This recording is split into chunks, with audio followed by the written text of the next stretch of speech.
Hey guys, welcome back to my channel Shouk official. তো guys, ব্যাপারটা হচ্ছে আমাদের গাছে কয়েকটা পেয়ারা হয়েছিল, ঠিক আছে।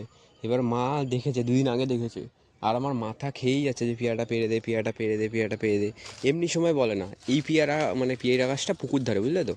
আর পেয়ারাগুলো হয়েছে পুকুরের ঠিক ওপরে, পুকুরের দিকে ঝুলছে, যার জন্য আমাকে এতবার তেলাচ্ছে। নাহলে আমাকে বলতো না, নিজে ঠিক পেরে নিজে খেয়ে নিত। এবার আমাকে পেরে দে পেরে, তাই ভাবছিলাম যে পেরে দিই। তো পেরে দিলাম আজকে। তাই মাকে বললাম যে পেরে দেবো, ঠিক আছে, কিন্তু একটা শর্ত আছে। বলছে কী শর্ত? আমি বলছি আমি পেয়ারাটা পারবো, কিন্তু তোমাকে ভিডিও করতে হবে, ভিডিও না করলে আমি পেরে দেবো না। তো এসে আমার মা ভিডিও করেছে, ভিডিওগুলো করেছে, দেখো।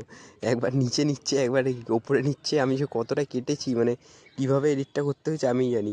একবার নিচের দিকে নেয়, একবার ওপর দিকে নেয়, ঠিকঠাক ফোন ধরতে পারে না। তো অনেকবার বলেছি, আর কী চিল্লাচ্ছিল, যদি অরিজিনাল ভয়েসটা দিতাম গালাগালিও দিয়েছে, শুনতে পারতে। তো চলো, আমি পেয়ারা পারি, তোমরা